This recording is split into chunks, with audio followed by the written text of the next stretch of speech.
Amém. Feche teus olhos.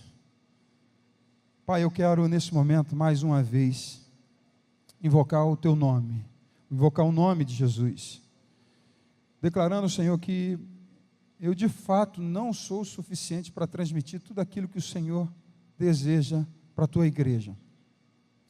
Portanto, eu te peço, em nome do Senhor Jesus, que o Senhor me dê graça, me dê sabedoria, me dê simplicidade, mas também coopere comigo, Senhor, no coração de cada um, porque se o Espírito Santo não fizer algo, por mais que se fale, nada vai mudar, Senhor, mas eu sei que o Espírito Santo é que convence o homem, é Ele que abre o entendimento, é aquele que revela. Então, eu te peço, Senhor Jesus, que teu Espírito Santo tenha essa liberdade na manhã desse dia, que toda inquietação cesse, Senhor, todo burbúrio, Senhor, cesse, e toda atenção seja voltada exclusivamente para a pessoa do Senhor, em nome do Senhor Jesus, amém.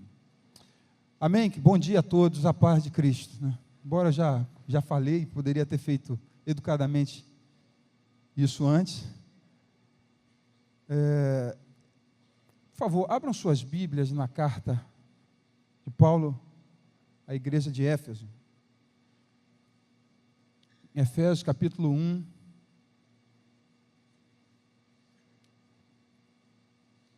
Efésios capítulo 1, versículos 5 e 6.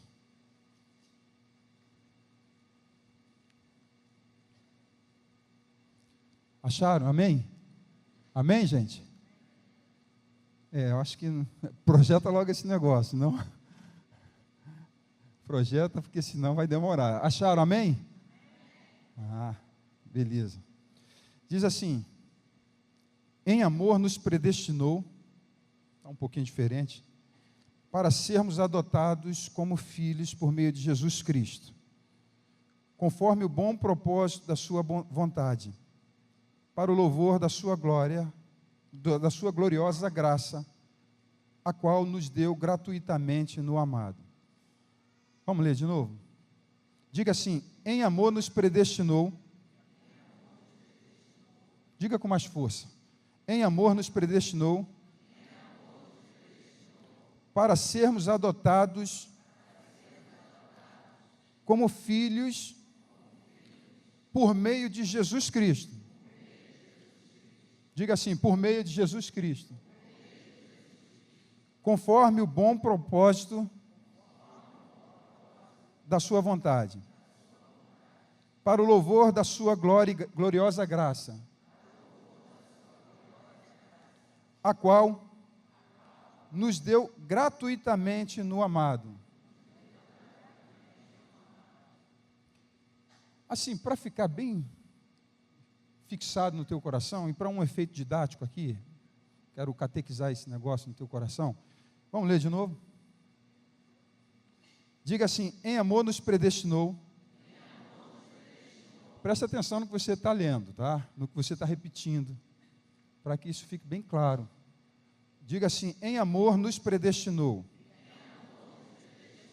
para sermos adotados como filhos por meio de Jesus Cristo, conforme o bom propósito da sua vontade, para o louvor da sua gloriosa graça, a qual nos deu gratuitamente no amado. Bem, esse texto representa, assim, com muita clareza, que Deus quer uma família. E criou eu e você para que pudéssemos fazer parte dessa família. E o que motivou o coração de Deus para criar essa família foi o amor dele. Ele diz aqui: em amor nos predestinou. Antes de qualquer coisa, Ele nos amou, nos escolheu, nos predestinou para fazermos parte dessa família. Foi algo planejado antes da criação de todas as coisas. Nós já fomos planejados. E o motivo pelo qual Ele nos criou foi para o louvor da sua glória. Eu já falei um tempo atrás aqui o que representa isso. assim, de uma maneira bem reduzida, bem sucinta, toda a criação, ela expressa a sabedoria de Deus, a inteligência de Deus, o poder de Deus, mas existem alguns atributos invisíveis de Deus que a natureza ela não tem condição de expressar. Por exemplo, a santidade, o amor de Deus. Esses atributos invisíveis de Deus, eles não podem ser expressados pela natureza. Então, Deus nos criou pelo seu amor, seu infinito amor, que nos amou. Ele nos criou com esse propósito, para que pudéssemos glorificá-lo, para que pudéssemos expressar esses atributos invisíveis dele, que a natureza não pode fazer isso, e para o louvor da sua glória. Então ele nos introduziu no meio de uma família, para louvá-lo, para exaltá-lo, mas também para que pudéssemos amá-lo, honrá-lo, e que pudéssemos, no fim de tudo, reinar com ele. Mas o fato é que no seu plano sempre foi nos introduzir nessa família, nos colocar dentro dessa família e a sua própria família. Deus é amor, sim ou não? Se Ele é amor, Ele escolheu essa família para manifestar o seu amor. Como é que o homem pode conhecer o amor de Deus, se ele não se revelar? A Bíblia até declara que Jesus é a exata expressão do Pai. Então, quem vê Jesus, vê o Pai. E aí você percebe ali que do período em que o Senhor Jesus viveu aqui na terra, Ele amou como Pai, Ele serviu, Ele expressou a santidade de Deus, tudo. Então, tanto é que Filipe perguntou, Senhor, mostra-nos o Pai. E aí ele fala assim, Filipe, há tanto tempo eu ando contigo, quem ver a mim, ver o Pai. E da mesma maneira em que Jesus expressava o Pai, a sua igreja, o seu corpo, a sua família, que é o corpo de Cristo, deveríamos também expressar o Pai, através de um estilo de vida parecido com o de Jesus. Se Jesus, da maneira como ele viveu, glorificou o Pai e revelou o Pai aqui na terra, o seu corpo, que somos nós, que somos a família, se vivermos da mesma maneira, nós também temos essa obrigação de expressar Deus, revelar Deus para toda a humanidade.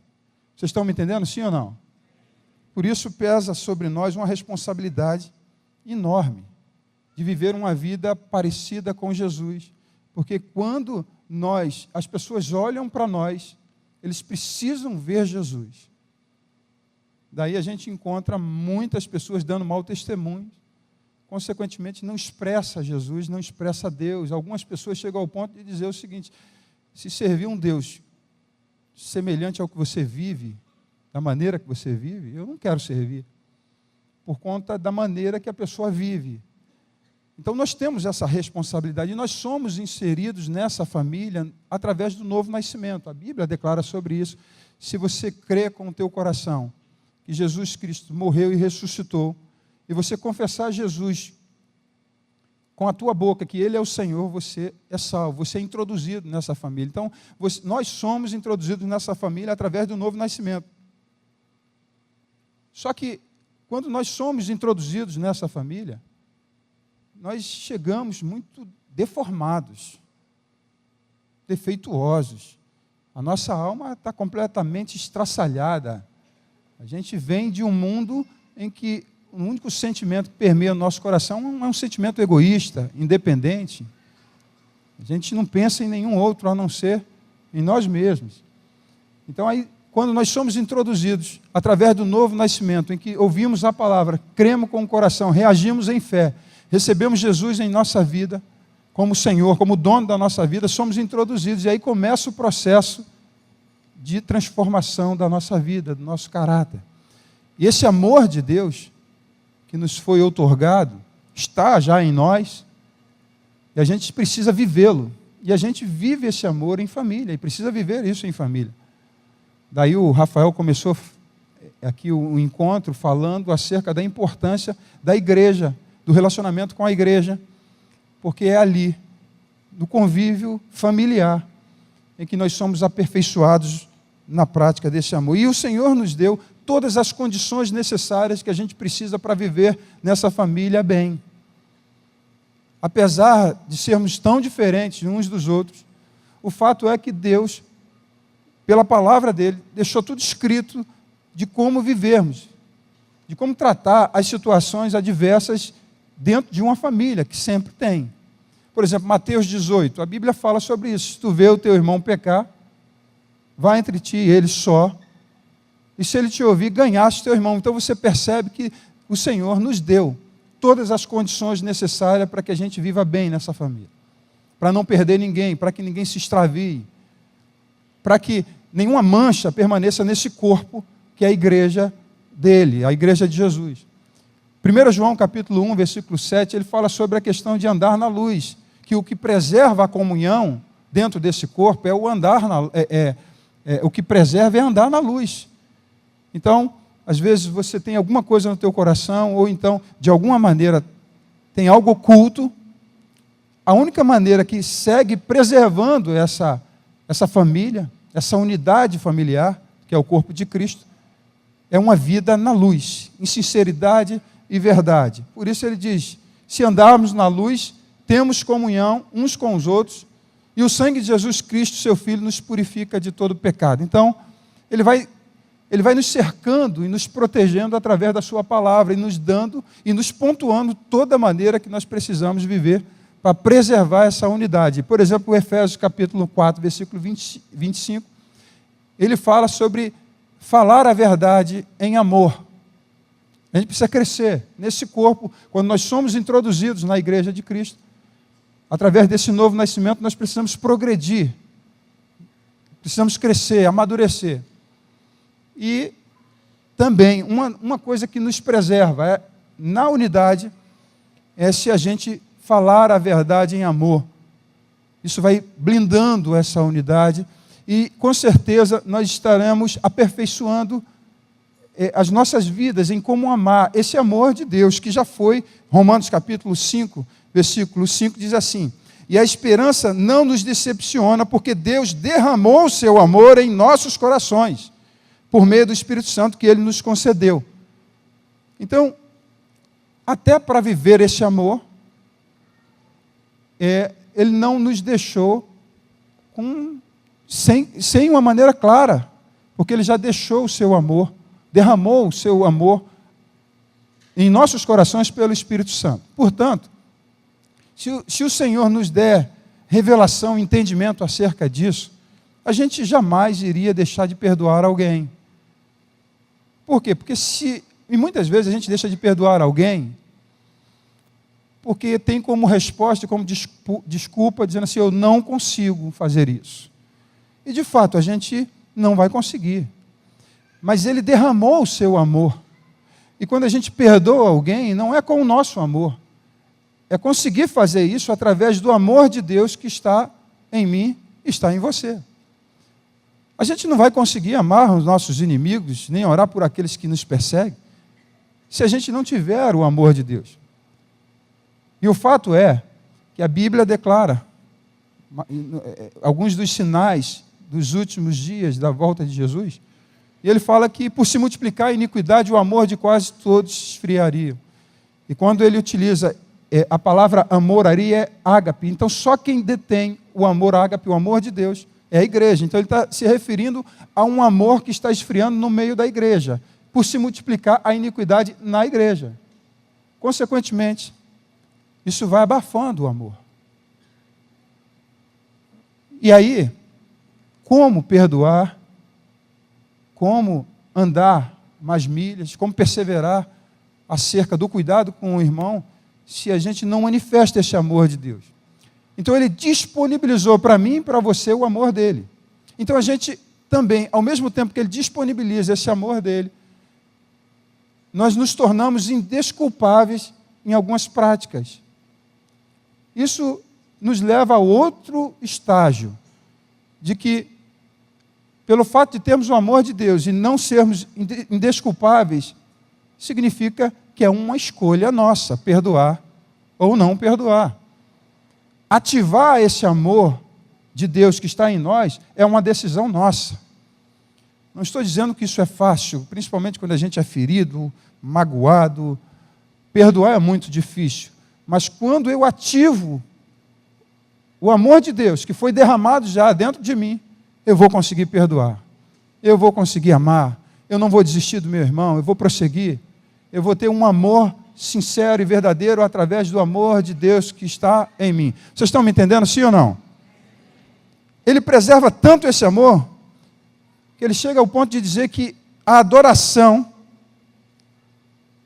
vem depois da reconciliação. Olha o que está escrito em Mateus 5, 23 e 24. Portanto, se você estiver apresentando uma oferta diante do altar, e ali se lembrar de que seu irmão tem algo contra você, deixa a sua oferta, ou seja, não me adora não, deixa a sua oferta ali no altar, vai primeiro, reconcilia-te com teu irmão, depois volte e apresente a sua oferta. O que ele está dizendo é que a adoração vem depois da reconciliação. Por isso que isso é tão complicado para nós, que às vezes a gente está com litígio com um irmão, ou com o esposo, ou com o marido, e nós, por conta da dureza do nosso coração, conseguimos levar uma vida devocional muito tranquila, achando que Deus vai ouvir as nossas orações. Quem aqui nunca teve um problema envolvendo litígio e por endurecer o coração, endurecer a sua serviço, seguiu orando, lendo, pregando até? Às vezes o líder de grupo caseiro, às vezes um pastor, pregando com litígio por conta da dureza do coração. E só que a Bíblia fala, olha, não adianta você me adorar, não adianta você querer me ofertar, você primeiro reconcilia-te com ele, aí você volta e prossegue a sua caminhada. Quem aqui nunca fez isso, atira a primeira pedra, né? Não, senão vocês vão me apedrejar nesse negócio. Mas o fato é que essa insensibilidade dos nossos corações, ela acaba fazendo com que a gente viva uma vida religiosa, mas Deus não deixa passar isso, nem na minha vida, na vida de ninguém. Deus é amor, e Ele trata todo tipo de litígio na sua família, porque é nesse amor, é nesse ambiente, ou melhor, é nessa família, é nesse ambiente familiar que o amor de Deus precisa se manifestar. E você vai entender, eu vou citar um texto daqui a pouco, de João, o principal objetivo de amarmos uns aos outros. Em algum momento a gente pode ser um empecilho para que o amor de Deus flua. Portanto, ele não aceita na sua igreja litígio entre irmãos. Tem o texto de Mateus 5, 22, ele diz assim, mas eu lhe digo que qualquer que se irá contra seu irmão estará sujeito a julgamento. Preste atenção. Qualquer um que se irá contra o seu irmão estará sujeito a julgamento. Também qualquer que disser a seu irmão raca será levado ao tribunal. E qualquer que disser louco corre o risco de ir para o fogo do inferno. Então, você preste atenção aqui numa coisa. Só se irá, nós já estamos sujeitos a julgamento. E quem aqui, de vez em quando, não se ira com o irmão? Graças a Deus, um montão de gente santa. Mas fica quieto, não precisa acusar ninguém. Fica por conta. Eu ainda não consegui me irar com o Modesto, não, mas eu estou nesse processo. É difícil, Modesto. É meu amigo. Mas quantas vezes a gente se ira? Ira mesmo. Só que, quando ele fala assim, qualquer um que disser a seu irmão raca, Franco um dia explicou isso para a gente. Ele ouviu um rabino explicar que raca é aquele barulho que você faz quando você vai cuspir. Desculpa aí o termo forte, é escarrar. Ficou feio, fica tranquilo. Mas quando você quer cuspir, significa o quê? Que você quer, alguma coisa está te incomodando e você não engole. Você tem que jogar fora. Isso significa não engolir o teu irmão. É raca, é esse barulho que você faz para cuspir. Porque tem irmãos que não passa na garganta de outros. Eu não consigo engolir fulano. Mas há um juízo, há uma sentença para quem disser a seu irmão Raca, será levado ao tribunal.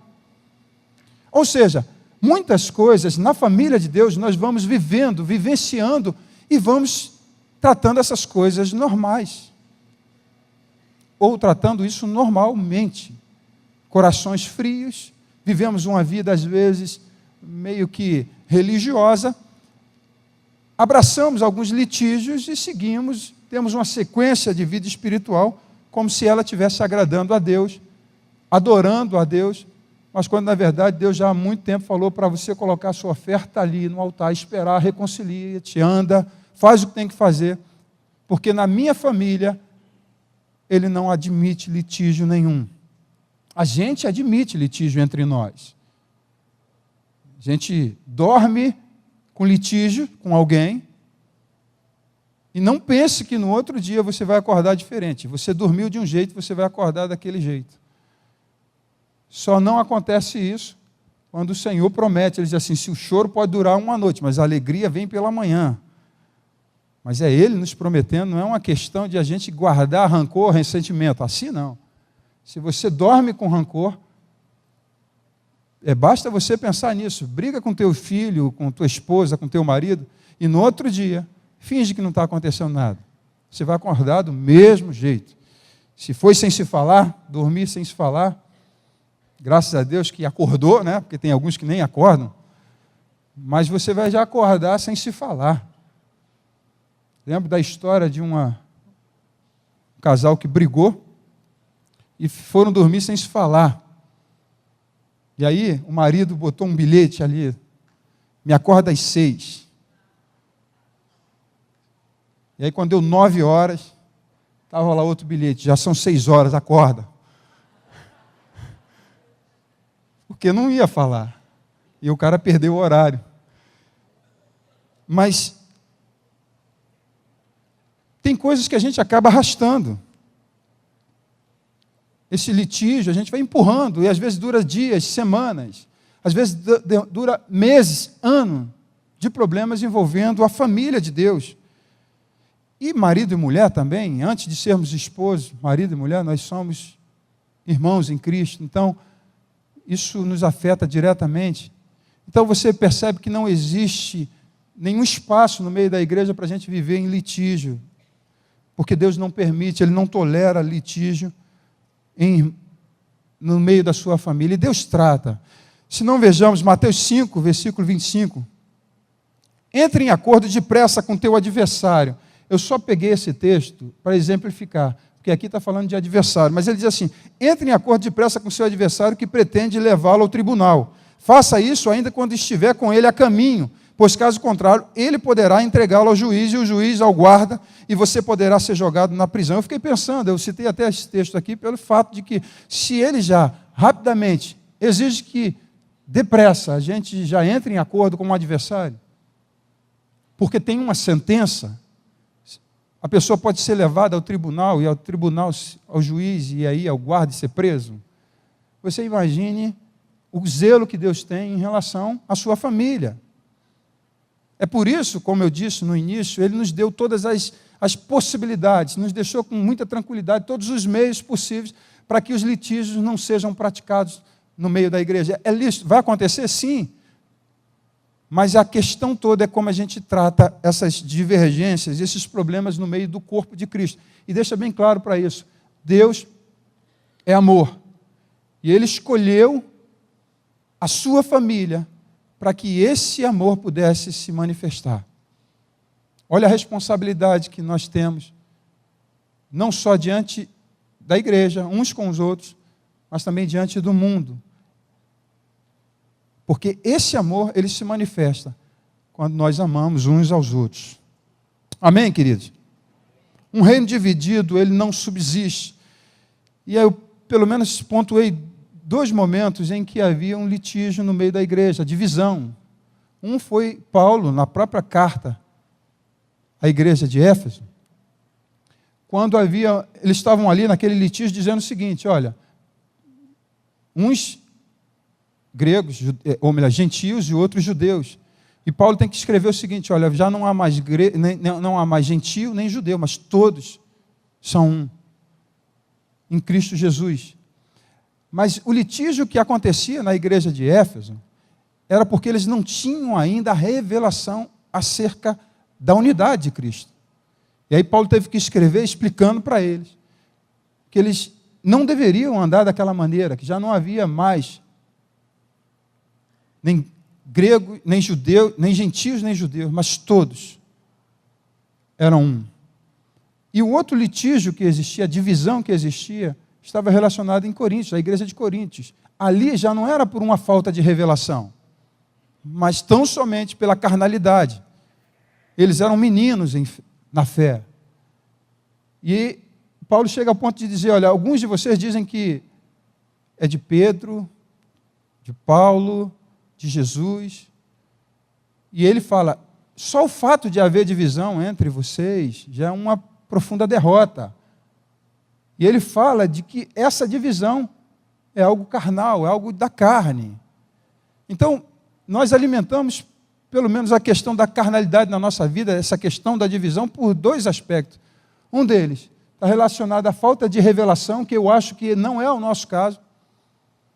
O Senhor já tem nos apontado, tem falado conosco acerca da unidade do corpo de Cristo. Então, somente que muitas das nossas divisões está relacionada à nossa carnalidade, somos carnais. Mas Deus não é conivente com as nossas carnalidades. Deus nos colocou em uma família e nos apresentou uma forma de viver, onde nós iremos praticar esse amor e nos tornarmos mais e mais parecido com Ele. Dentre essas formas, eu pontuei algumas coisas. Nós somos ordenados a amar uns aos outros, a orar uns pelos outros, é aquilo que nós chamamos de mutualidades, a incentivar uns aos outros, a admoestar uns aos outros, a repreender uns aos outros, a saudar uns aos outros, a servir uns aos outros, a ensinar uns aos outros, a aceitar uns aos outros, a honrar uns aos outros, a carregar os fardos uns dos outros, a perdoar uns aos outros, a nos submeter uns aos outros, a ser dedicados uns aos outros, além de muitas outras obrigações mútuas.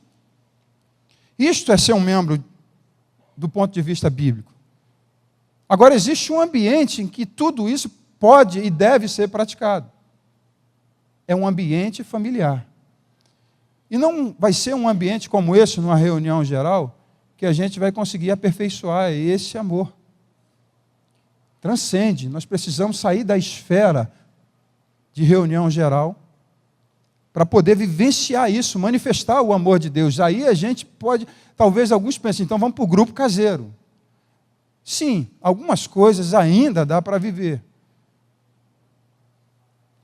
Algumas dessas mutualidades ainda dá para viver no grupo caseiro.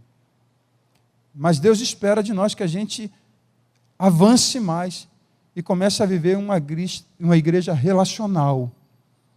Aí sim, a gente começa a experimentar e a ser aperfeiçoado nesse amor.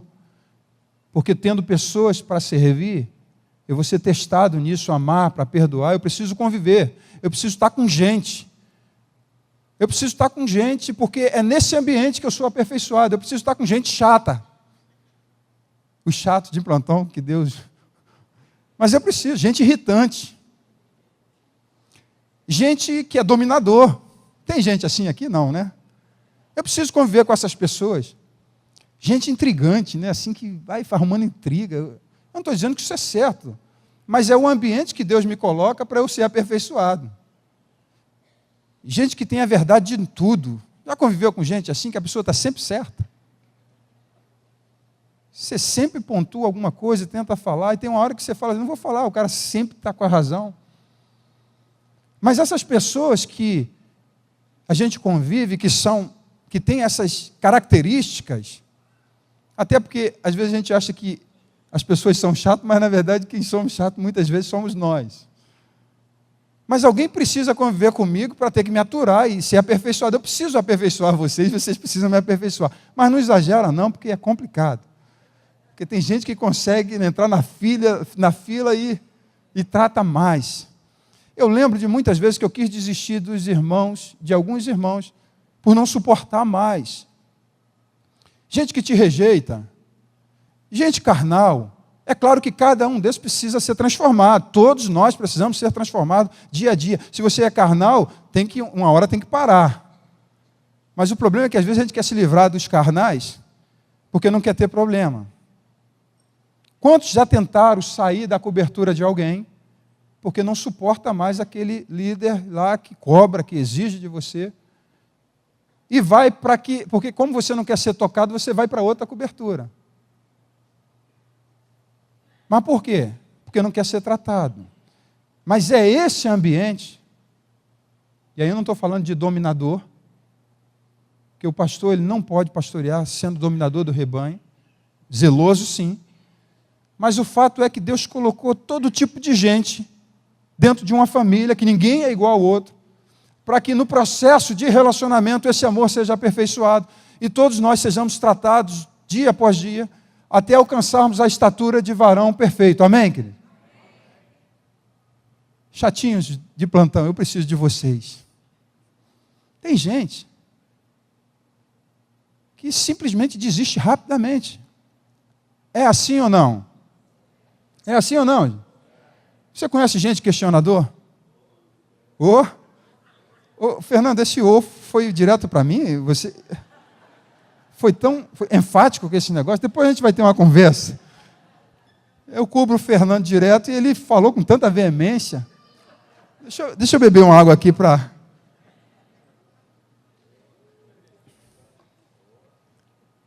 Mas o fato é que eu preciso de vocês e vocês precisam de mim nesse ambiente familiar que Deus nos colocou. Ele nos predestinou, nos escolheu para fazermos parte dessa família, nos introduziu pelo novo nascimento nessa família, e aí Ele coloca o Espírito Santo dentro de nós, que é Ele que nos capacita a amar, a praticar esse amor. E no meio desse processo, na prática, no dia a dia, dentro desse processo relacional, nós somos aperfeiçoados a cada dia, e o Espírito Santo nos faz a cada dia parecido mais com o Senhor Jesus. Amém? Como diz o Sérgio Franco, quantos dizem amém?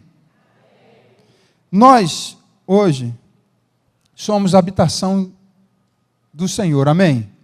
Amém, queridos? João capítulo 2, de 13 ao 25, eu não vou ler para que eu possa avançar um pouco mais. Esse texto fala de Jesus ter expulso os cambistas do templo. O templo era o local de habitação do Senhor. Embora ele ele mesmo declarou que ele não habita em templo feito por mãos humanas, mas era onde tudo acontecia no templo. Em Jerusalém, tudo que acontecia relacionado à vida daquela nação judaica era no templo. Tudo, absolutamente tudo. Todas as coisas importantes aconteciam ali.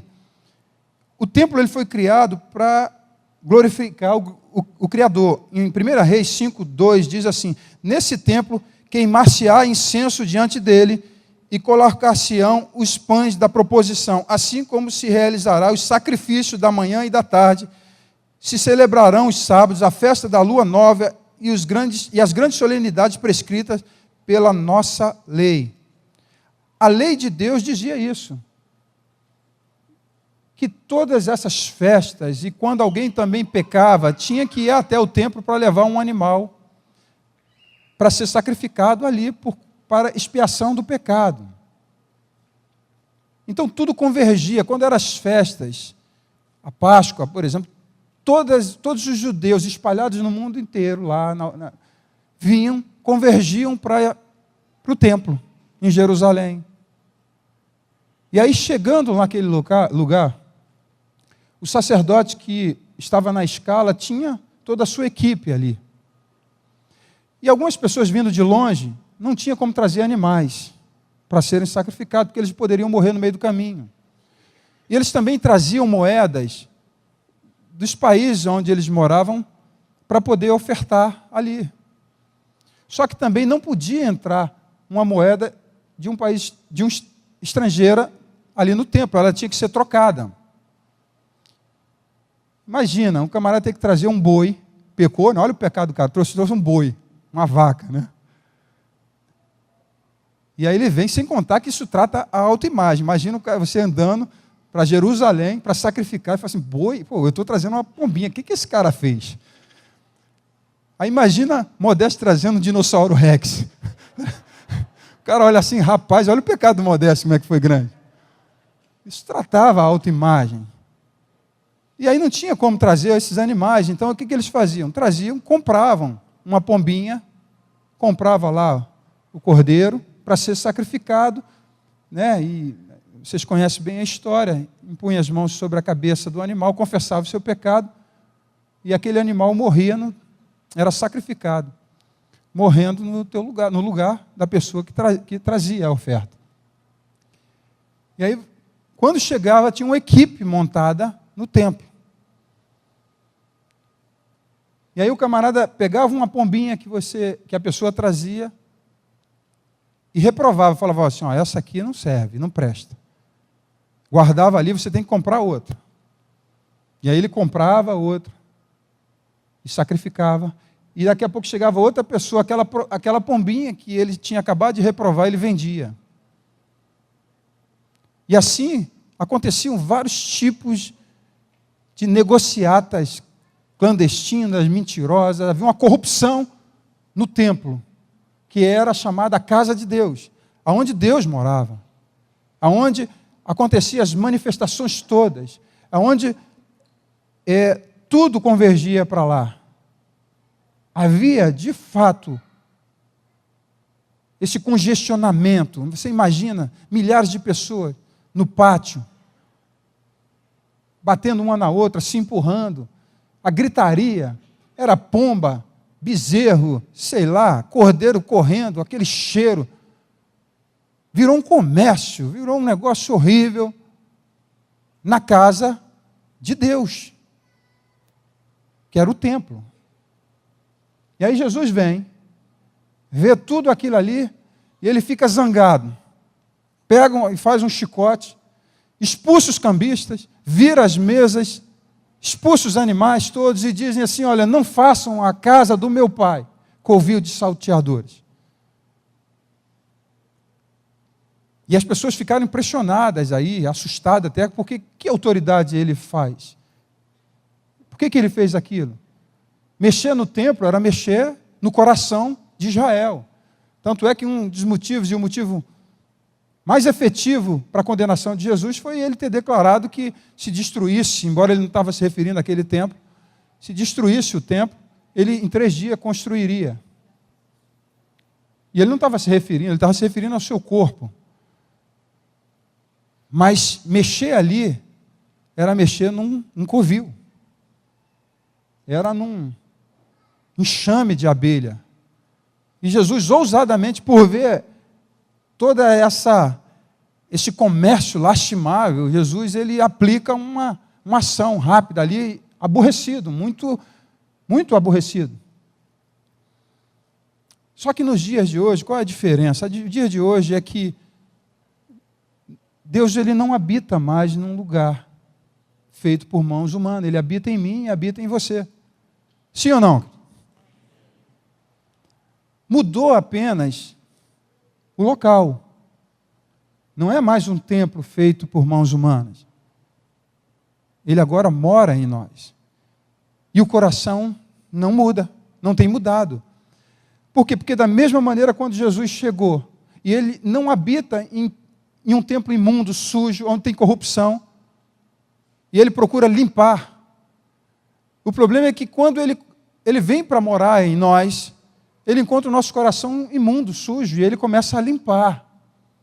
O problema é que, como igreja de Cristo, como habitação de Deus, que é um Deus santo, nós permitimos dentro de nós os mesmos congestionamentos, as mesmas misérias que outrora havia no templo judaico. Nós nos permitimos, por exemplo, vivermos com um coração egoístas, iracundos, permissivos ao pecado.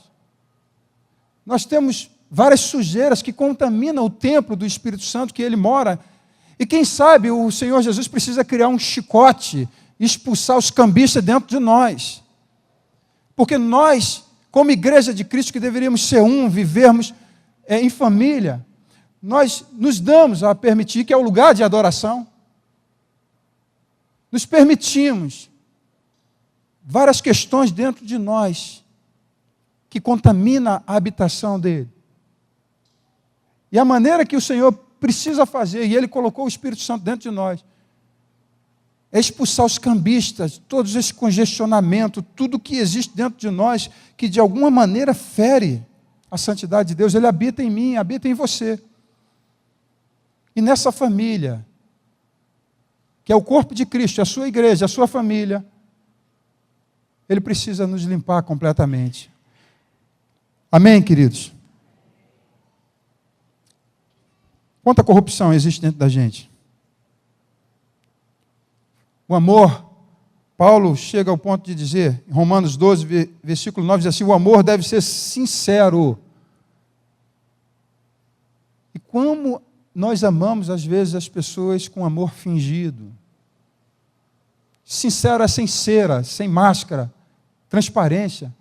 Mas quantas vezes nós amamos as pessoas com amor hipócrita? Fazemos as coisas, às vezes, por conta de interesse. Não nos preocupamos. Mas Ele não vai permitir isso dentro de nós. Tudo que é divisão, tudo que é litígio, tudo que de alguma maneira contamina o templo do Espírito Santo, toda a hipocrisia, toda a mentira, toda a falsidade que existe dentro de nós, nós precisamos arrancar, pedir ao Espírito Santo para que jogue luz na nossa treva, nas nossas trevas. Por quê? Porque nós precisamos compreender que o lugar que Ele habita é santo. E se Ele é santo, Ele não vai habitar em um lugar que está contaminado. Ele vem e varre tudo, limpa pelo poder da sua palavra. A palavra precisa entrar. E quando a gente resiste isso, a gente está resistindo ao Espírito Santo que mora em nós.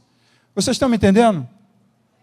Isso é tão sério, que tem muitas pessoas que guardam tanta sujeira dentro do coração, achando que Deus se manifesta. Nem sempre as nossas atitudes representam o que está dentro. Olha para Caim. Ele veio trazer uma oferta, mas o coração dele estava distante. Logo em seguida ele vai e mata o seu irmão. Nem sempre as coisas que aparentemente para as pessoas é legal, o que está dentro é legal. Olha para Ananias e Safira, vieram trazer uma oferta, venderam a sua propriedade e colocaram aos pés. Então quem olha de uma maneira externa, vê a atitude daquele casal abençoadora, porque venderam a sua propriedade e trouxeram a sua oferta. Mas Deus não olha o que está externamente só. Ele olha o profundo do nosso interior. Ele consegue penetrar e saber as nossas motivações. Achar que, de alguma maneira, nós podemos, de fato, ser boas pessoas para as pessoas. Mas para Deus, Ele prescruta, esquadrinha o nosso coração. Então a gente não pode esconder nada de Deus, porque Ele está em todos os lugares. Ele conhece tudo. E quando Ele joga luz sobre nós, a melhor coisa que temos que fazer é nos rendermos à voz do Espírito Santo e começar essa limpeza. Amém, queridos? E Deus escolheu o relacionamento, que é o veículo para nos aperfeiçoar.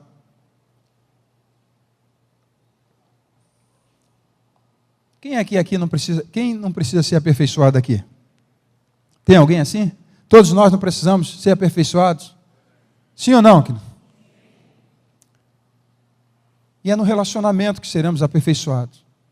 Fonseca um dia disse, gosto muito dessa frase, ele diz assim, quem anda sozinho anda em péssima companhia. Entendeu o mistério? É profundo. Guarda esse negócio. Eu queria ter dito essa palavra, mas não fui eu. Essa frase. Deus escolheu o relacionamento como veículo de aperfeiçoamento. É por isso que o casamento é uma bênção. Porque ele nos aperfeiçoa. E você também aperfeiçoa o outro. Né? Você imagina um cara fleumático. Minha esposa está... Quando eu estou indo, ela já está voltando. A coisa é assim. É nesse relacionamento, é nesse ambiente que nós somos aperfeiçoados. E não é fácil. Esse ano eu vou fazer 25 anos de casado e ainda não estamos beirando a perfeição e nunca. O negócio é complicado. Mas é o relacionamento. É por isso que existem muitas pessoas, muitos cristãos se separando. Por quê? Não querem ser aperfeiçoados. Tem problemas. E aí, incompatibilidade de gênio. Se separam. Como é que essas pessoas vão ser aperfeiçoadas? Nunca. Porque encontrou dificuldade, foge, abre mão do relacionamento, quebra. Mas Deus vai colocar outro, enquanto Ele não nos vê aperfeiçoado em cada área da nossa vida, Ele não vai desistir de nós. É por isso que às vezes você passa por uma situação, e aí você passou por ela e acha que nunca mais vai passar, passa de novo, e de novo, e de novo. Você fala assim, por que eu estou passando de novo por isso? Porque Ele ainda não concluiu o processo de transformação na sua vida. Então, sabe, um conselho sábio para você, se rende logo. Não foge não, porque vai colocar outra pessoa. Vai colocar um vizinho assim, um chefe assim, assado. Vai colocar outra pessoa. Vão se levantar pessoas assim, assado. Mas Deus não vai desistir de você, porque Ele te ama. A melhor maneira é você se render logo. Hebreus capítulo 3, 12, 13 diz assim, cuidado, irmãos, para que nenhum de vós tenha coração perverso e incrédulo, que se afaste do Deus vivo. Pelo contrário, encoraje-se uns aos outros todos os dias. Presta atenção. Encoraje-se uns aos outros todos os dias. Durante o tempo que se chama hoje. De modo que nenhum de vocês seja endurecido pelo engano do pecado. O que ele está dizendo aqui? Que quando nós estamos diariamente juntos, nós estaremos nos encorajando uns aos outros. Juntos. E o fato de estarmos juntos, no tempo que se chama hoje, diariamente, isso blinda o nosso coração da dureza do coração. Por quê? Porque tem alguém que vai estar do teu lado, te encorajando, te aperfeiçoando, tratando você, te animando e te repreendendo. Mas quando você não se relaciona, sabe o que vai acontecer? Você vai estar muito à mercê do endurecimento, do engano do pecado. O pecado ele vem para a nossa vida de uma maneira, muitas vezes, camuflada. E você não percebe, precisa de ter alguém na tua vida que colhe em você e fala assim, querido, não vai por esse caminho. Quando você não se relaciona, a possibilidade de você permanecer duro por causa do engano do pecado é enorme. A coisa é tão complicada, que se você se relaciona com uma pessoa hoje, alguém começou a te ajudar em alguma área da tua vida, no teu caráter, e ele só vai estar contigo daqui a 15 dias, até aquilo que ele falou e ministrou ao teu coração já se perdeu. Mas quando você está com um irmão aqui hoje, outro amanhã, você procura viver dentro de um relacionamento de igreja, de familiar, essas pessoas te protegem. Lembram da questão que a gente sempre explicou acerca dos tijolos na parede? Quando você compra um milheiro de tijolos e eles são entregues na sua casa, se alguém roubar 10, 15, 20, até 50, e sabendo roubar, você não vai sentir falta. Mas se você pegar esses mesmos 1000 tijolos e colocar numa parede, e se alguém roubar um, você vai bater o olho e vai falar, eu estou sentindo falta de fulano. Mas por quê? Porque você está ligado um ao outro, em cima, do lado, na frente, atrás. Para mexer em você, tem que mexer com todos os demais tijolos. Quando uma pessoa não está bem vinculada, não está ligada ao corpo, não se relaciona, vive só apenas de reunião, o que vai acontecer com essas pessoas? Ninguém vai sentir falta. Ninguém vai atrás. Mas por quê? Porque, de certa maneira, você não está bem vinculado, não está ligado. E essa pessoa que não está bem ligado é intratável, porque ninguém pode tocar nessa pessoa, porque ela foge. Gente, o que faz com que isso aconteça é a questão do orgulho. Porque o orgulho nasceu no coração de Lúcifer. E quando a gente armazena o orgulho dentro de nós, de não ser tocado, de não querer ninguém se metendo na sua vida, nós estamos armazenando no nosso coração o mesmo pecado que estava no coração de Lúcifer. Porque quando nós armazenamos o orgulho dentro do nosso coração, imediatamente aponta para 3 raízes que nascem por conta do orgulho. Um é a independência, eu não preciso mais de ninguém. O outro é o egoísmo, eu só penso só em mim. E outro é a independência. Eu falei independência já? Rebeldia. Pronto, obrigado. Um é rebeldia, ou seja, não me submeto a ninguém. Outro é a independência, eu faço o que eu quero, não quero ninguém me metendo na minha vida. E o outro é egoísmo, eu só penso em mim mesmo. Isso é o coração de Lúcifer, e nós não podemos permitir no nosso coração o mesmo pecado que brotou no coração de Lúcifer. Porque senão, com certeza, quando nos tornamos orgulhosos por algum tipo de ação que a gente não quer permitir, de pessoas na nossa vida, eu automaticamente começo a andar já nesses 3 elementos que vai me levar a um distanciamento maior do corpo de Cristo. Pelo contrário, o que a palavra nos instrui é que nós tenhamos o mesmo sentimento que houve em Cristo Jesus, é um sentimento de humildade, que sendo Deus, não usurpou que o ser igual a Deus era algo que ele podia se apegar, mas ele se esvaziou, se tornou homem, homem como servo, e servo sofreu a morte, morte de cruz. Esse é o processo que nós todos precisamos para destruir a rebeldia, a independência e o egoísmo no nosso coração. A palavra humilde é derivada de humus. Humus é terra, que também é derivada da palavra homem. A palavra homem sai daí de humus. Humus é terra. E o que Deus disse é o seguinte, olha, se você é pó, ao pó você vai voltar. Então todos nós, por mais orgulhosos que sejamos, um dia a gente vai voltar a ser pó. E quando o Senhor Jesus, ele fala, quando a Bíblia declara que nós precisamos ser humildes, ele está dizendo o seguinte, é que você precisa voltar à condição original de homem, ou seja, de pó. Ser humilde é ser pó. Mas eu não estou dizendo ser pó para ser pisado pelos homens. É porque do pó, é da terra, em que há plantações que servem para alimentar as outras pessoas. Porque ninguém, queridos, que é pó, vai ser pisado e vai sentir magoado ou machucado. Porque você não vai reagir, porque você não se vê numa condição além. Você simplesmente entende que você não é nada, entende que só é alguma coisa por causa de Cristo Jesus. Ter um coração humilde é ter o coração de Jesus.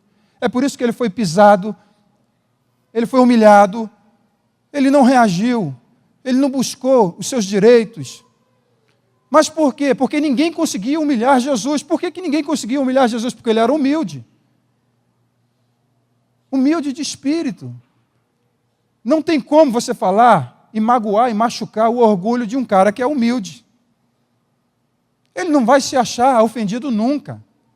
Embora nós temos a nossa humanidade, que as pessoas pisam, nos machucam, e a gente sente porque nós somos humanos, todavia a nossa reação àquilo que as pessoas nos praticam tem que ser atitudes humildes de um coração de Jesus. Vocês estão me entendendo? Sim ou não? Nós precisamos ser como Jesus é, humilde. Eu lembro de uma história, de um filme que eu assisti, até era de comédia, e eles estavam no presídio, eram 2 personagens, estavam no presídio e estavam sendo presos por um crime que eles não haviam cometido. E aí, um deles perceberam que ele era muito bom na montaria de touros. Ele falou o seguinte, aí o diretor da prisão falou assim, vou ganhar dinheiro com esse cara. Ó, você vai montar, né, porque vai ter muitas apostas e eu vou ganhar muito dinheiro com você. Ele falou assim, não vou. Ele falou assim, então tem um jeito de resolver e fazer com que você decida montar. Prendeu os 2 braços deles, pendurou em correntes e deixou o dia inteiro. Quando soltou, eu falei assim, agora eu quero ver se ele vai aceitar. Quando soltou, ele procurou uma dor na coluna e falou assim, olha, essa dor me perseguia há anos, agora eu estou curado. E o cara falou assim, pô, e agora? Como é que eu vou fazer? Como é que eu vou obrigar? Pegou, botou o camarada na solitária, num buraco totalmente, hermeticamente fechado, no escuro, né, completamente. Falou, agora, depois de uma semana, eu quero ver. Quando ele saiu, o cara tirou, ele falou assim, por favor, me deixa só mais 2 dias, por favor. Ou seja, por mais que ele causasse dano a ele, ele não via como mexer na alma daquele camarada. Porque ele se sentia humilhado, ou seja, ele não reagia. Estou citando aqui apenas um exemplo. Mas é assim com a gente. A Bíblia diz que nós fomos crucificados em Cristo Jesus, mas muitas vezes a cruz é mais um pau de sebo, que a gente uma hora está lá em cima, outra hora a gente está lá embaixo. Alguém um dia já disse, para evitar esse sobe e desce, pregou, para ver se ninguém desce. Porque se não prega, se deixar só uma mão, o cara tira para descer. Por quê? Porque nós já fomos crucificados em Cristo Jesus, mas a gente não aceita. Mas Deus nos colocou nessa família, queridos, para sermos aperfeiçoados. É por isso que em Atos 2:42, eles tinham tudo em comum. Eles viviam em comunhão, na doutrina, no partir do pão, nas orações. Por que eles viviam assim? Porque todos os dias eles estavam juntos, ceando. Todos os dias eles trabalhavam o relacionamento e, consequentemente, estavam sendo aperfeiçoados no amor. É por isso que você vai conseguir compreender por que eles vendiam as suas propriedades e traziam para repartir. Porque eles já viviam tanto que a necessidade de um irmão era a necessidade do outro. Então, não havia cabimento eu permanecer com uma propriedade enquanto eu tenho outro irmão passando necessidade. Por quê? E por que a gente não vive muitas coisas acerca disso? Porque a gente está distante uns dos outros. Muita gente está vivendo de reunião geral e de grupos pequenos. Isso é importante? É. Mas nós temos que ir além. Nós temos que viver igreja, e viver igreja é no relacionamento. Olha o que diz João. João capítulo 13, versículo 34 e 35. Um novo mandamento lhes dou: ame-se uns aos outros como eu os amei. Vocês devem amar uns aos outros. Com isso, todos saberão que vocês são meus discípulos, se vocês amarem uns aos outros. Sabe o que ele está querendo dizer? É o seguinte, que a condição para que o ímpio veja que nós somos discípulos dele é se a gente amar uns aos outros. Se a gente não consegue amar uns aos outros, a mensagem que a gente está transmitindo é de que nós não somos discípulos de Jesus. Como é que o mundo crerão que Jesus foi enviado pelo Pai, se nós formos um e amarmos uns aos outros? Ou seja, quando eu deixo de praticar isso, eu me torno um empecilho para que as pessoas vejam Deus. Lembra que eu falei que Jesus é a expressão exata do Pai? Lembram? E que a igreja é o corpo de Cristo que tem que viver da mesma maneira? Se a gente não viver da mesma maneira, nós somos empecilhos para que o mundo creia que Jesus é o enviado do Pai. E quando tem empecilho no corpo de Cristo, ele primeiro começa a tratar. Se não houver jeito, não houver arrependimento, sabe o que ele faz? Ele expurga do corpo dele. Porque tem muita gente que se torna câncer. Perdão pelo peso da palavra, mas tem gente que não quer se arrepender. E se a gente está falando do corpo de Cristo, ele não vai permitir. É por isso que ele usa o relacionamento para poder tratar um ao outro. Quando alguém não quer se arrepender, ele vai na segunda instância, terceira. Ele não vai desistir de nenhum de nós. Mas quando não há arrependimento, chega uma hora que ele fala o seguinte: olha, o meu sangue, o sangue de Cristo, ele passa através de nós. A vida de Cristo, melhor dizendo. Ele passa através de nós. Essa seiva vai passando de um para o outro. Em algum momento pode ser um empecilho para que esse sangue siga jorrando no corpo inteiro. Quando chega nessa enfermidade, precisa ser tratado. Porque se tem uma coisa que Deus não vai permitir e Ele não vai parar, é que o sangue não chegue a todo o corpo. Porque Ele quer que todos sejam um, todos amem uns aos outros. Viva a vida de igreja. Que o amor dele seja vivido e seja transmitido. Quando de alguma maneira alguém começa a ser impedimento, é por isso que você vai compreender. Em 1 Coríntios capítulo 11, quando Paulo fala acerca da ceia, ele fala assim: por isso há muitos fracos, doentes, e não poucos os que dormem. Mas por quê? Porque não sabiam discernir o corpo.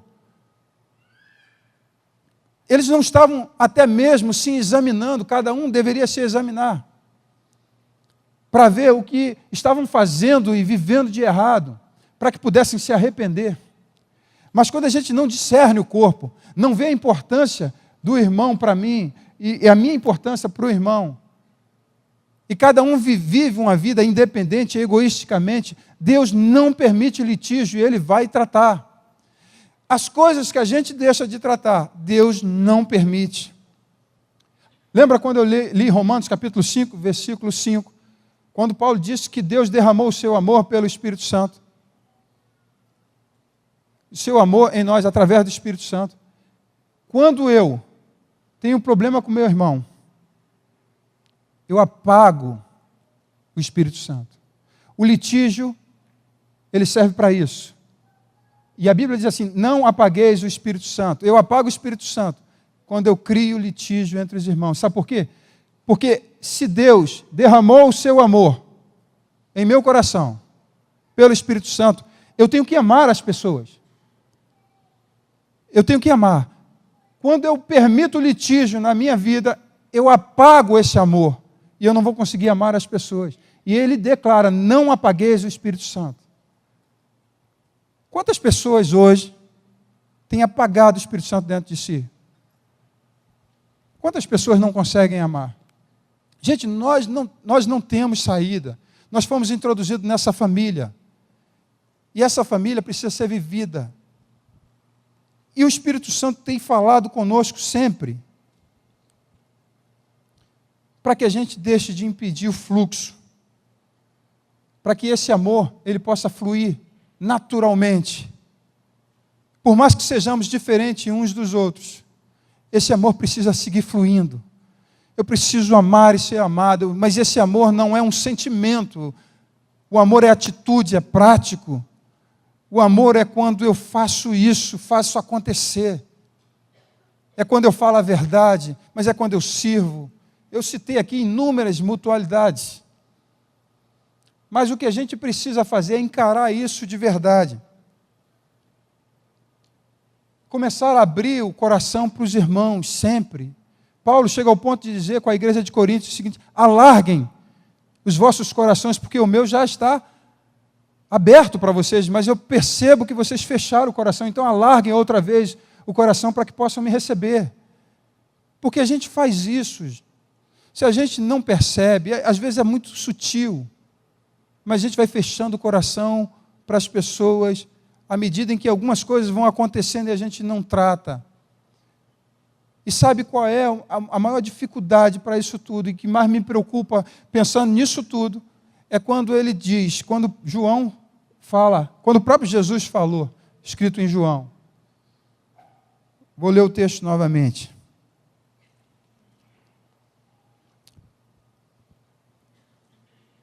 Um novo mandamento lhes dou, ame-se uns aos outros como eu os amei. Vocês devem amar-se uns aos outros. Com isso, todos saberão que vocês são meus discípulos, se vocês se amarem uns aos outros. Há outro texto que ele diz assim, e o mundo crerão que o Pai me enviou, quando vos amares uns aos outros.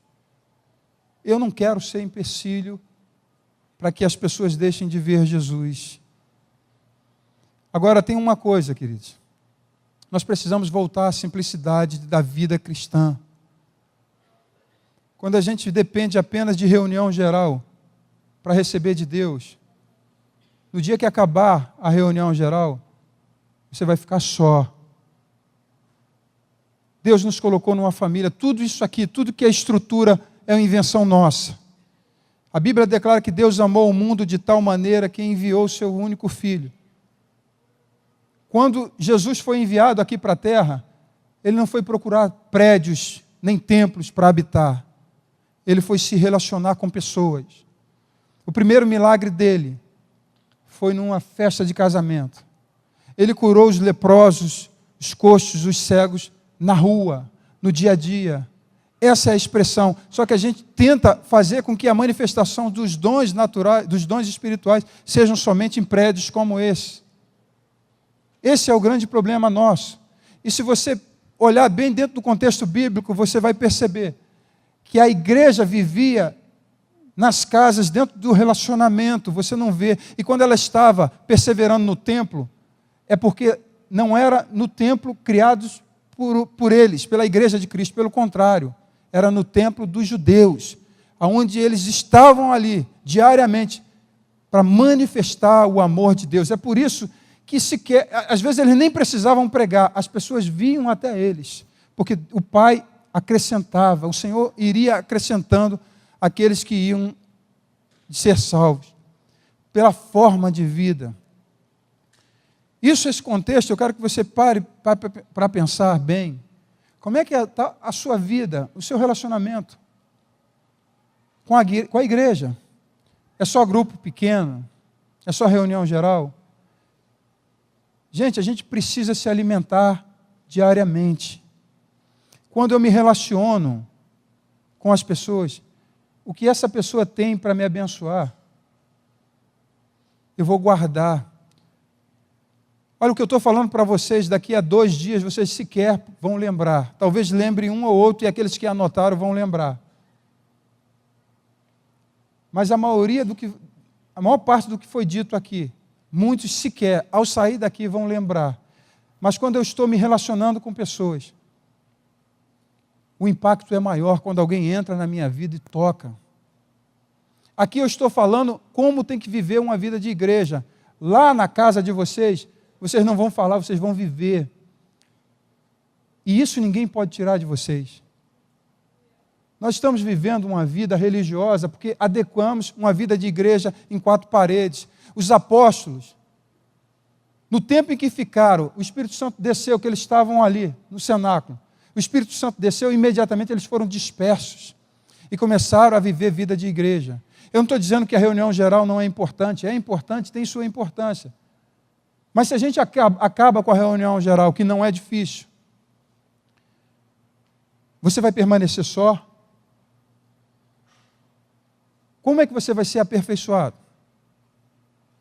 Você pode ficar de pé em nome de Jesus. Vocês estão me entendendo? Sim ou não? Amém, queridos? Vocês recebem essa palavra? Amém? Cadê os músicos? Tem uma.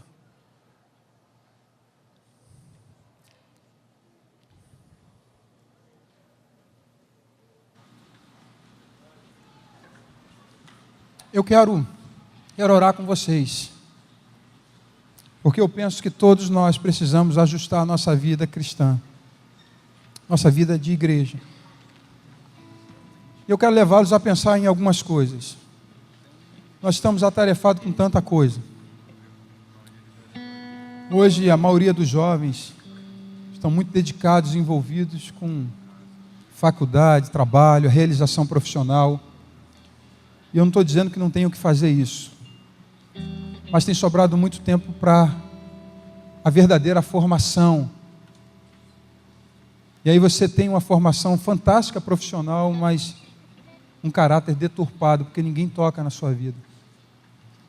Quantos homens que trabalham muito para sustentar e não sobra tempo para viver igreja, nem em casa. Por isso que a gente encontra uma igreja muito deformada. E a gente encontra por aí muita igreja dividida, carnal, porque as pessoas não se relacionam, não se permite ser tratada, ser transformada, se parecer com Jesus.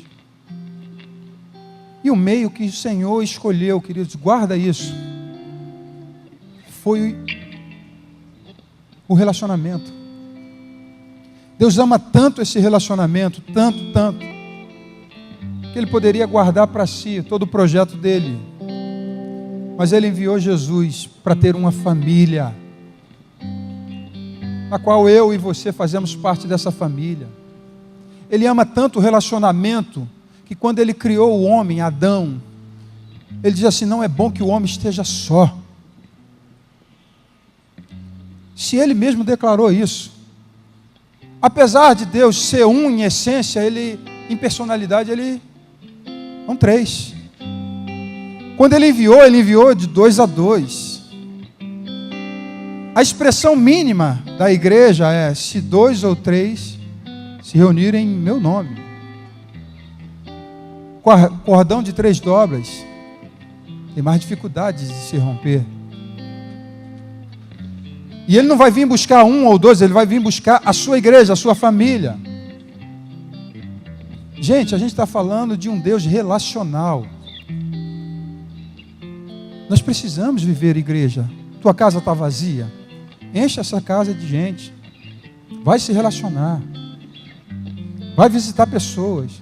Sai com essas pessoas para ser igreja fora das 4 paredes. Nós precisamos viver uma vida de igreja natural. Arruma tempo. Uma vez eu vi um professor dizendo para mim, o homem ocupado tem tempo para tudo, e a gente tem. Basta ter uma dificuldade, você vai arrumar tempo para tudo. Se você entender que a prioridade é o relacionamento, para que a vida possa fluir, você vai arrumar tempo, arruma. Você tem que estar com pessoas que vão te abençoar. É claro que não dá para se relacionar com todo mundo, porque é muita gente. Mas Deus tem colocado pessoas perto de você para que você possa influenciar e ser influenciado. É no relacionamento que os dons se manifestam. É no relacionamento que basta uma palavra. Foi dito aqui, olha, profetiza sobre a vida do teu irmão. Mas isso tem que acontecer todos os dias, no nosso dia a dia. De estar perto de pessoas, para você ter palavra de ânimo, palavra de arrependimento, palavra de bênção, de edificação, de fortalecer. Lembra de alguém agora aqui que precisa de você, precisa do teu corpo, do teu calor, precisa do teu amor, precisa da vida de Deus que está dentro de você, você precisa transmitir isso. Amém, queridos? Feche os teus olhos. Pai, eu quero nesse momento apresentar as nossas vidas, porque de fato nós não vivemos ainda como deveríamos viver, porque é grande esse mistério, Senhor, igreja. Na verdade, igreja não dá para se entender, precisa ser revelado. Abra os olhos do nosso entendimento, para que a gente possa ser revelado acerca do que é a igreja, do que é viver a vida de igreja. Senhor, arranca de nós todo espírito templista. Sim, Senhor, não foi assim que nós aprendemos. É importante estarmos reunidos, sim, mas, Senhor, mais do que isso, é de fato entendermos o que é relacionamento, o que é comunhão. Então leve-nos novamente à essência do Teu Evangelho. Nos ajude a entender como Jesus viveu e como os discípulos viveram, como a igreja ao nascer viveu. Senhor, e nós estamos substituindo essas verdades maravilhosas, Senhor, por coisas boas, que é a questão dos grupos pequenos e essa reunião geral são as coisas boas, mas o melhor do que isso é o relacionamento um a um, estarmos juntos, de chorar com os que choram, se alegrar com os que se alegram. Senhor, faz novamente, restaura essas coisas dentro de nós. Espírito Santo, Jesus, que o Teu Espírito Santo possa fazer aquilo que eu não posso fazer, que ninguém aqui pode fazer, mas o Espírito Santo pode transmitir no coração de cada um de nós, e nos ajude, para que o Senhor se alegre com as nossas vidas, aperfeiçoe as nossas vidas a cada dia, não desista de nós, e que essa palavra siga ecoando nos nossos corações, até que estejamos mais e mais parecidos com o Senhor. Amém, queridos? Amém? Glória a Deus. Pode sentar um minutinho. O nosso Deus de fato é um Deus relacional. Se a gente lembrar que na mediação de cada tarde, o nosso Deus, Ele vinha ver com Adão e com Eva. Deus, Ele vinha mostrando que eu quero relacionamento, eu quero mostrar na prática como é que se faz. Vai. Ô Jorge.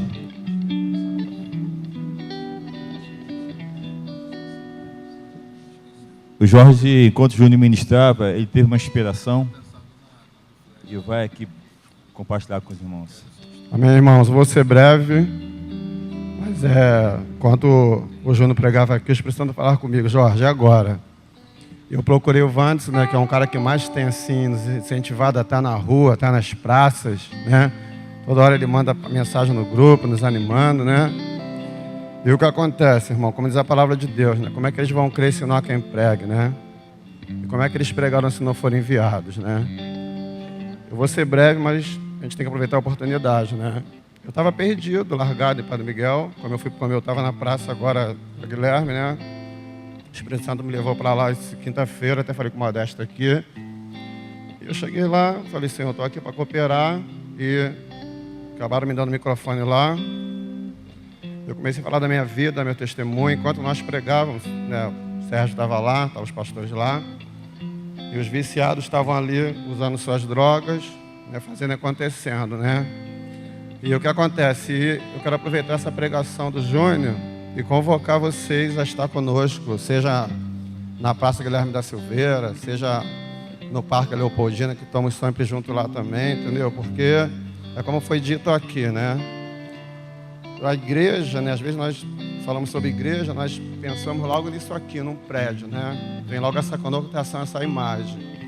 Mas a igreja somos nós. A igreja não é parede, né? Como o irmão colocou aqui, o Júnior, né? A igreja chamado para fora. Fora de quê? Fora do sistema, né? Não adianta eu... Senhor, quero que acabe a violência. Senhor, que acabe os drogados. Se eu não me coloco à disposição para estar lá, para pregar, para anunciar, entendeu? Nós fomos chamados para semear. Eu tenho que semear como eu semeei lá na quinta-feira, lá junto com meus irmãos. Agora, o que eu tenho que entender? É o Espírito Santo que vai convencer, ele que vai fazer aquela semente crescer. Então, eu acho que nós temos que ser mais práticos nesse amor, né? Não adianta eu falar assim: eu te amo, e na hora de eu ser prático nesse amor, o que é a prática? Senhor, eu estou aqui na praça, estou aqui exposto, porque eu te amo, né? Eu acho que a gente não precisa colocar dificuldade, né? Você, antes de eu entregar o microfone aqui para o Sérgio, né? Minha filha, todo mundo sabe aí, faz faculdade, chega às 7h30 da manhã lá na rua, que eu vou com ela até a Central, chego cedo na cidade, 7 da manhã, né? Eu moro em Marechal, congrego aqui na Zona Oeste, mas eu não coloco nada de dificuldade para Deus. Falo: Senhor, eu quero me desgastar para Ti, né? Eu queria convocar vocês também para se desgastar para Deus também, né? Porque dizer que ama, né, na teoria, é fácil, né? Mas nós precisamos ser práticos nisso. Senhor, eu te amo e é por isso que eu estou aqui, né? Eu quero louvar pela vida de cada pastor. Meu amigo Sérgio estava lá também na quinta-feira, Lideraldo.